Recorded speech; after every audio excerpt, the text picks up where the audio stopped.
conversar con el congresista Víctor Andrés García Belaúnde, que ha tenido la gentileza de venir esta mañana. Congresista, gracias por estar aquí. ¿Qué tal? Buenos días, gracias por la invitación. ¿Hacia dónde va su sentir? ¿Es conveniente en este momento para el país discutir una reforma constitucional? Bueno, yo creo que no es necesario, no es indispensable, no es urgente. Es un tema más que todo académico hoy día, que lo quieren politizar de alguna manera. Pero el país está caminando no solamente por la Constitución del 93, camina por las fuerzas vivas del país, porque hay que recordar que hay países que no tienen Constitución. Israel es un estado que tiene 60 años, hace 60 años era un desierto, hoy día es una nación y un estado sumamente desarrollado, 60 años, y no tiene Constitución. Inglaterra tiene la democracia más antigua del mundo, no tiene Constitución. Y hay países en el Asia como Tailandia, o como Corea, o como Japón, qué sé yo, que tienen constituciones, pero no tienen capítulos económicos. Y otros como Argentina, que el capítulo económico de la Constitución es creo que 2 líneas. Entonces, ¿de qué estamos hablando? O sea, estamos dándole importancia más de la que tiene. La mejor constitución no es la del 93, no es la del 79. Yo creo que es la del 33. Y si vamos más atrás, la de 1860. Digo que es la mejor porque duró 60 años. Y solamente Leguía el año 20 la destruyó, la tiró al tacho, porque él quería reelegirse y quedarse toda la vida, como efectivamente trató de quedarse más de 3 veces. 11 años de gobierno. Pero la mejor es la de que Castilla respetó durante su gobierno y que el Congreso aprobó de manera independiente a los dictados de Castilla, que fue la de 1860. Sobrevivió a la guerra con España, sobrevivió a la guerra con Chile, sobrevivió a los golpes de Estado de Cáceres, de Velázquez. Y a la crisis posguerra también. A la Primera Guerra Mundial. Entonces, esa es una constitución es a prueba de balas. Entonces, hay que volver a esa. Y era neoliberal, además. Entonces, yo creo que las constituciones no hacen al país. El país hace las constituciones, es al revés. Ahora, pero la discusión, valgan verdades, se ciñe en el capítulo económico. Quienes no votaron por Ollanta Humala, hoy más bien están muy preocupados porque se ve la posibilidad de que esta reforma constitucional traiga tras de sí la intentona de perpetuarse en el poder e implementar un modelo en el Perú, como se tienen modelos en Venezuela, Ecuador y Bolivia. ¿Usted ve esa situación posible? Bueno, ese es un riesgo. Yo acabo de escucharlo aquí mismo a mi tocayo Ponce. Ese es un riesgo, que se abre una caja de Pandora, digamos, ¿no? Y que pueden pasar muchas cosas. Es un riesgo. Pero hay que recordar que la Constitución del 93 fue aprobada fraudulentamente. Y aún con las cifras oficiales, solamente el 37% de las personas la aprobaron. Aún con cifras oficiales. Hay que recordar que hubo más votos nulos y en blanco que votos a favor. Eso la gente no lo recuerda o no lo sabe. Entonces, la Constitución es una suerte de acuerdo nacional, una suerte de un consenso, una suerte de pacto social. Pues esa del 93 no fue así, fue impuesta de alguna manera. Entonces, pero hubo un referéndum de por medio. Ese referéndum fue tramposo. Yo tengo las cifras que no las he traído, desgraciadamente, oficiales, que se dieron después de un mes de estar manipulando Montesinos todo. Pero en esas cifras oficiales, insisto, los votos nulos y blancos y viciados superan a los votos del sí. Independientemente de eso, no me va a negar que por esos años Fujimori ostentaba una popularidad que iba entre el 70 u 80%. Por supuesto que sí.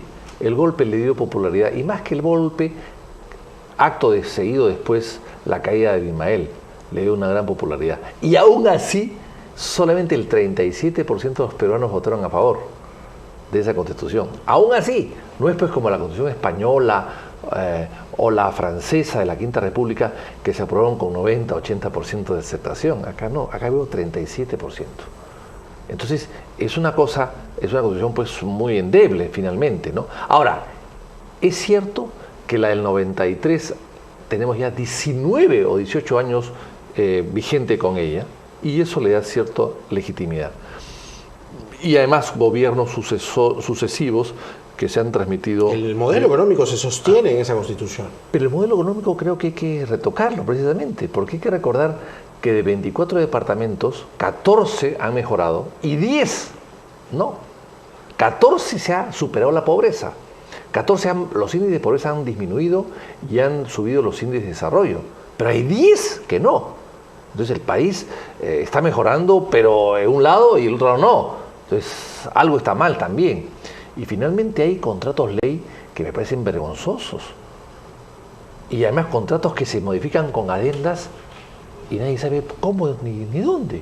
Hace unos días se ha firmado una adenda, una más, para Jorge Chávez. ¿Y qué dice? ¿Con quién se consultó? ¿Qué sustento técnico tiene? Nadie lo sabe. ¿Y eso es un contrato de ley? No pues.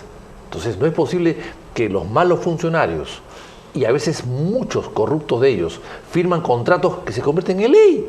O sea, un burócrata de escritorio, o mafioso, o incapaz muchas veces, por suerte no todos, firma una adenda dentro de un contrato que es ley, y también la adenda es ley, y no se puede tocar.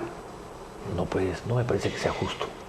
En esa línea, ustedes de la idea de regresar a la Constitución del 79 o aplicar un paquete de reformas constitucionales a esta Carta. Yo siempre he sido de la idea de volver a la 79, pero claro, han pasado 18 años. Una cosa es volver a la 79. Creo que Paniagua, a quien quise muchísimo, por supuesto, debió al día siguiente que tomó el poder volver a la 79. No lo hizo. Por consideraciones diversas, políticas, no lo hizo. Creo que esa fue la gran oportunidad. Luego, con el toleísmo, Henry Pease presidió una comisión, pero se oponía a volver al 79, y algunos toledistas también se oponían a volver esa constitución a la 79. Entonces, también se perdió una segunda oportunidad. Yo creo que ahora han pasado demasiados años para volver a la 79, pero lo que sí se puede hacer, para tranquilidad de muchos sectores que no ven bien que una constitución haya sido producto de esta imposición fujimorista, lo que se puede hacer es una reforma en base a las dos constituciones, porque el 80% son iguales, cambian los artículos, pero son idénticas. En base a un texto nuevo, extraído de ambas constituciones, el 80% no va a cambiar, hacer un nuevo texto que se podría aprobar perfectamente bien en 2 legislaturas o en un referéndum, y hablemos de una Constitución 79-93. Con ese sentido, volvemos a los principios rectores del 79, que fueron muy democráticos y muy altruistas, y la parte más moderna de la del 93, y de esa manera hacemos una Constitución y no creamos los sobresaltos que están causando ahora ese solo anuncio, ¿no? Ahora, justamente ese anuncio, que comenzó con la juramentación del presidente Humala, ha traído consigo cosas como las que hemos presentado esta mañana. Un dirigente de Gana Perú el 29 de julio convocó a una asamblea, y lo que están promoviendo concretamente desde el ala más dura de Gana Perú es un referéndum para regresar a la Constitución del 79 ipso facto. ¿Qué le parece si podemos un pedacito de ese video para poder comentar al respecto? Ollanta ha dicho que la Constitución del 93 no sirve. Eso es lo que ha dicho, al no juramentar por ella. Ese es un elemento nuevo. Ayer no lo teníamos, es hoy un elemento de política. No ha jurado por la Constitución del 93 y han visto cómo ha gritado el fujimorismo. ¡Ah, por Dios! ¡Histérico! ¡Histérico! Porque ha dicho al no juramentar por la Constitución del 93, independientemente de la forma que haya usado, que es la del 79, ¿no? La verdad, independientemente, no ha jurado por la Constitución del 93, no ha jurado. Con ello está diciendo, no sirve, es inválida, como acá se ha dicho, aunque no haya salido de su boca, ha dado a entender lo que todos decimos, que es fraudulenta, que es espuria, ¿no? Que queda invalidada. Entonces nos da fuerza para decir cómo hacer una nueva constituyente en este país. No queremos que lo hagan los congresistas encerrados en su gabinete. queremos una nueva constituyente en donde todo el pueblo participe y los estudiantes digan qué reforma educativa necesitan, los trabajadores digan qué leyes de trabajo requieren para terminar. Ahí está. Esa es el ala más dura de Gana Perú, que de alguna manera se ve estimulada con lo que no solo dijo el presidente Humala, sino sus vicepresidentes. ¿Qué hacemos frente a una situación así? Bueno, es un dirigente muy importante, yo acabo de verlo, sí, pero que lo haga Humala ministro de Justicia. Entonces, si Humala cree en él, que lo haga ministro de Justicia para que implemente todas sus ideas. Y no lo ha elegido a él, ha elegido a un señor Iguren, que es un señor inteligente, conocedor del derecho constitucional, un hombre maduro, un hombre que no va a hacer tonterías, un hombre que no es de su entorno personal ni político. Así que yo creo que me parece que son dirigentes que están hablando porque algo tienen que decir, nada más. Ahora, ¿cómo está la cosa en el Congreso, congresista? Porque toda esta situación que ha traído la crisis en Perú posible, ciertamente, se piensa, puede debilitar la bancada de Perú Posible que usted conforma, sí, y con ello la bancada que suma a la bancada oficialista, que de alguna manera se ha anticipado días atrás, trabajan en conjunto, temas específicos, no son una alianza, un bloque, una coalición, pero de alguna forma son socios políticos. ¿Se ha debilitado la bancada de Perú Posible? Evidentemente, Bruce era un peso pesado, era un peso importante, Bruce era un buen líder de opinión, un buen parlamentario, por supuesto que está debilitada, no es fácil perder a un cuadro de esa naturaleza antes de empezar a trabajar, Yo no quiero entrar a los dimes y diretes de Perú Posible porque es una casa que no es la mía, yo soy de Acción Popular, somos socios, pero no significa que tenga derecho a meterme en su casa a opinar. Ellos tendrán sus propios mecanismos de separación, de inclusión, etcétera, ¿no? Yo no voy a entrar en ese detalle. Creo, si me lo hubiesen consultado, pero claro, no lo han hecho ni tenían por qué hacerlo, creo que es una medida probablemente exagerada, probablemente desproporcionada, pero sobre todo a mi modo de ver inoportuna, porque si no hemos empezado todavía a negociar las comisiones y los titularidad de las comisiones, incluido la mesa directiva de la propia comisión, los dirigentes, el presidente, el vicepresidente y secretario, etcétera. Si no hemos empezado en eso, es una pena que antes de haber empezado ya haya una baja, porque eso rompe un poco los esquemas. No, y además esta baja, lo que se está ya advirtiendo es que trae cola, es decir, Bruce arrastra a unos 5 congresistas más. Bueno, no lo sé, pero puede traer cola, evidentemente puede traer cola. Creo que ha sido algo precipitado. Creo que los partidos existen muchas contradicciones. En todos los partidos hay la ala dura, la ala suave, hay la ala de la derecha, la ala de la izquierda, la ala de atrás, la de adelante. En fin, hay mucho. Los partidos políticos no son club de amigos, no son club sociales, son club de gente con pasión por servir y con pasión por aprovecharse también. Entonces, tienen que haber pues algún tipo de distanciamiento, no todos se abrazan, no todos son fraternos, porque son instituciones donde uno va a estudiar la realidad del país, a proponer soluciones y no todos tienen una varita mágica. El asunto es cómo se articulan las fuerzas dentro de la bancada, porque este G20, ¿no? Porque ya a Bruce ya no han restado. Sí, eso de G20 o 21 me parece que es absurdo. ¿Cómo va a articularse? Así. Porque, por ejemplo, Johnny Lescano, que es de su partido, tiene una evidente posición prohumalista. Sienta más bien sus líneas, sus bases ideológicas en cuestiones como apoyar a Walter Adubiri. Usted es alguien mucho más sensato, más de centro. Ahí ya hay una primera discrepancia.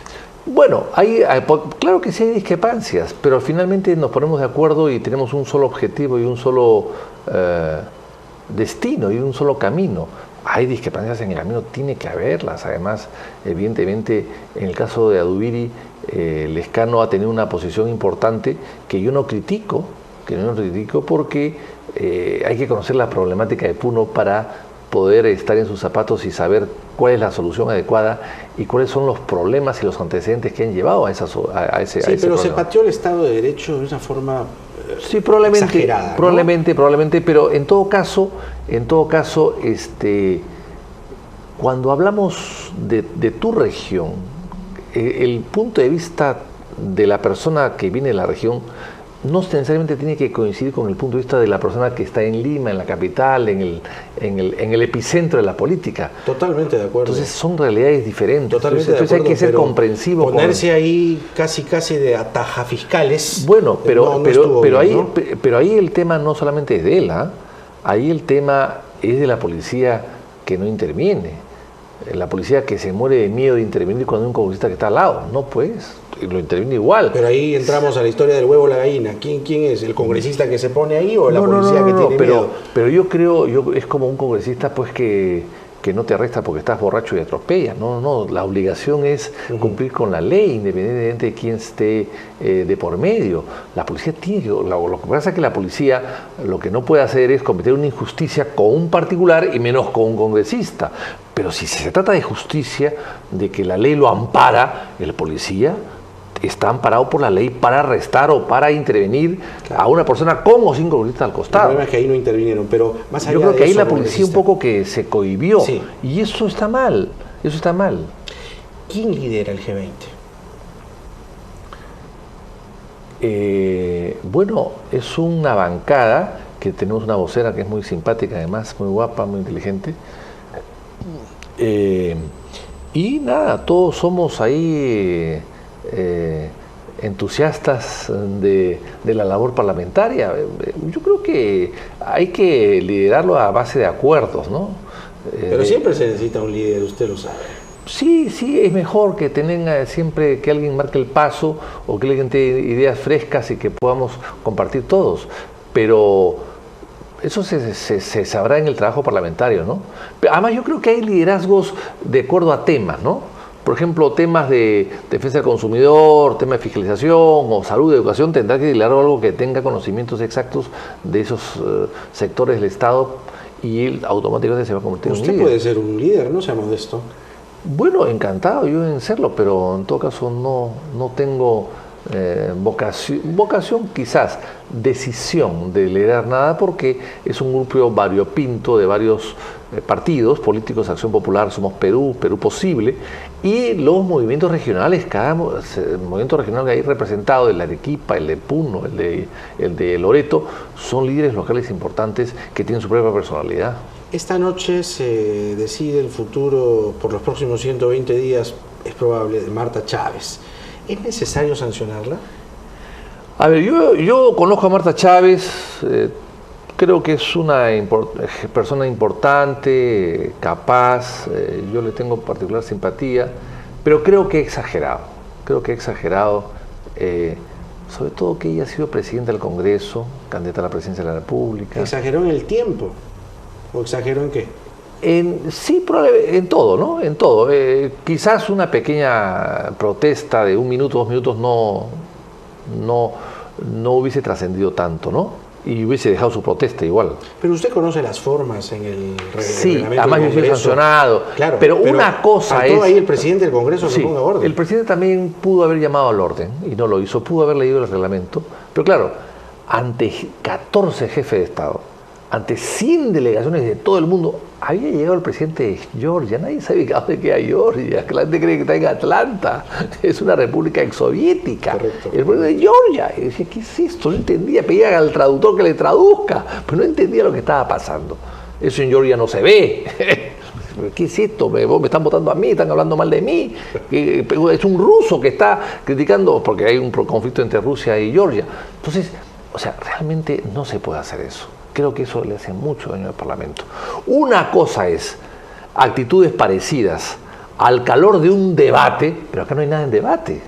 Acá no hay nada. Ceremonia. Es una ceremonia solemne de toma de posesión. Acá no hay nada en debate. Entonces yo creo que hay que guardar mucha compostura. Y es una ceremonia cada 5 años. No es pues todos los días. Entonces yo creo que hemos debido ese día todos guardar total compostura. ¿Eso quiere decir que usted va a votar por la sanción? No he dicho nada. No he dicho nada, voy a pensarlo. Todavía no lo tiene claro. No lo tengo claro. Gracias por venir. Siempre Gracias. es un gusto. El congresista Víctor Andrés García Belaúnde comentando las cosas que pasan por estos días en la política. 9:29. Venimos.